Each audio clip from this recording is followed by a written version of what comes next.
कि गलत चाहे 3 लड़कियों के साथ हो या 32,000 के साथ हो, गलत तो गलत हो ही रहे। If it's a social issue let's just see it, and if you see जो सेंसर बोर्ड है या जो बाकी की जो फिल्म अथॉरिटी है, उन्होंने उसको क्लियर कट अप्रूवल दिया है आगे जाने का। नमस्कार, आप देख रहे हैं सौगंध टीवी। इस वक्त मैं हाई कोर्ट के अंदर मौजूद हूं और बता दूं हमारे साथ में है लेडी मेंबर वंदना कौर जी। उनसे बात कर लेते हैं द केरला स्टोरी, जो कि लगातार विवादों में चल रही है। जहां पे अगर एक और बात की जाए तो उनकी रिलीजिंग को लेके जो है एक पक्ष जो है वो सवाल खड़े कर रहा है, वहीं पे दूसरा पक्ष कह रहा है कि रिलीज होने में, सच्चाई दिखाए जाने में क्या दिक्कत है। अगर वहीं पे बात की जाए तो जैसे जब द कश्मीर फाइल आई थी तो उसके ऊपर भी एक हाई वोल्टेज जो है वो ड्रामा सामने आया था, लेकिन यहाँ पे हम बात करेंगे वंदना जी से। वंदना जी, आंकड़े, अगर द केरला स्टोरी की बात की जाए, आंकड़े जो पहले ट्रेलर के अंदर दिखाए गए कि धर्म को जो है वो बदला जा रहा था, केरला की सच्चाई को दिखाया जा रहा है, जहाँ पे 32 और 33,000 महिलाओं का इस्लाम कबूल करने की बात हो रही थी, वो अब ट्रेलर चेंज करके एक दिन पहले जो है वो सिर्फ 3 लड़कियों के ऊपर आके रह गया। मेकर्स को क्या लगता है, मेकर्स ने इतना बड़ा बदलाव क्यों किया?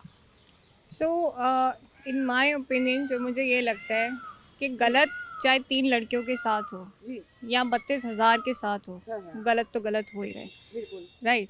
तो अगर वो कोई ऐसा social issue, rather it is fiction या रियलिटी, अगर उसको वो ला रहे हैं तो उस चीज़ को पहले हमें अप्रिशिएट करना चाहिए कि they bringing into light something which we are actually not aware of, कि एक्चुअली में केरला में स्थिति चल क्या रही है।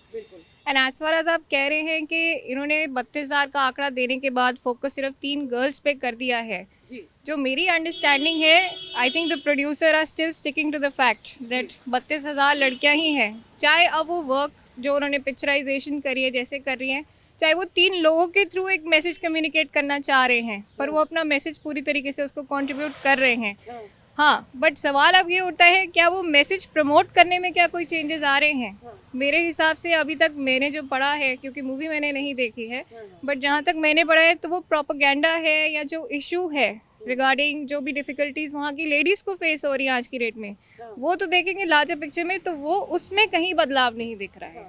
So let's appreciate that. और अगर कोई सोशल इशू उठ के आ रहा है तो हमें उसको एक बार देखना चाहिए, सोच विचार करके फिर अपने व्यूज़ फॉर्म करने चाहिए। क्या लगता है वंदना जी, क्योंकि जब इस तरीके की जब मूवीज जो है वो सामने आती हैं तो कहीं ना कहीं समाज के अंदर जो है वो दंगे भड़काने जैसी जो है वो मामले सामने आते हैं, तो क्या लगता है इससे समाज का जो है वो माहौल बिगड़ेगा नहीं? क्योंकि मूवी जो है वो टोटली ये दिखाया गया कि जबरन जो है वो धर्म जो है वो चेंज करवाया जा रहा है। मैम, मुझे लगता है आजकल के लोग ना काफ़ी एजुकेटेड हैं, everybody is so much educated, और पिक्चर देखना ना देखना एक मेरा अपना राइट है, whether I want to see the movie और not, whether I want to see it as a act of provocation और not.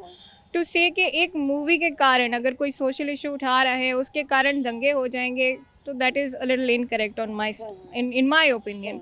If it's a social issue, let's just see it, let's discuss it. Of course, the controversy still remains कि work of fiction है, यानी वो भी supreme court ने आपने देखा होगा वो इशू ही एंटरटेन करने से मना कर दिया है। एंड इफ़ यू सी जो सेंसर बोर्ड है या जो बाकी की जो फिल्म अथॉरिटी है, उन्होंने उसको क्लियर कट अप्रूवल दिया है आगे जाने का। सो आई डोंट थिंक अगर इतना बड़ा कोई मसला होता तो शायद केरला का जो बोर्ड है वो उसको अप्रूवल ही नहीं देता।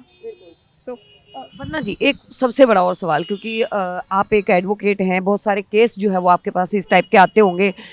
अक्सर जो है जब अगर एक धर्म से दूसरे धर्म में, जैसे चाहे लव मैरिज हो चाहे कुछ हो, लेकिन उसके बाद जो है धर्म को चेंज करने को लेके लड़कियों के ऊपर खासतौर पर दबाव बनाया जाता है।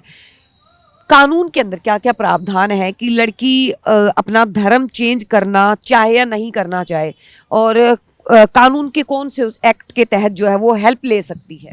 सी, हमारा कॉन्स्टिट्यूशन बहुत क्लियर है, जहाँ पे हमें हमारे फंडामेंटल राइट्स दिए हुए हैं, जिसमें मेरे को अपना रिलीजन परस्यू करने का, अपना राइट टू लाइफ परस्यू करने का समाधान पूरे कॉन्स्टिट्यूशन में दे रखा है। So it is solely our discretion whether we want to do it और नॉट। और अगर वो चीज़ हमारे साथ होती है तो हम हमेशा कोर्ट में जा ही सकते हैं। Court is standing there to guard our interest for that matter.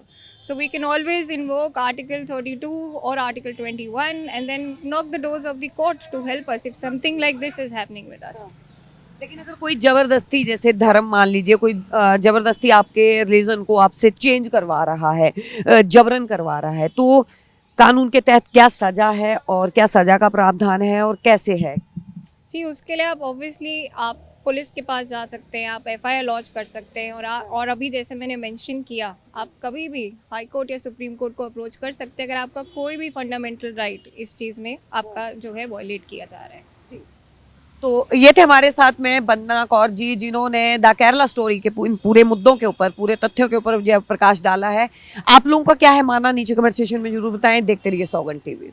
आप देख रहे हैं सौगंध टीवी, सौगंध वतन की।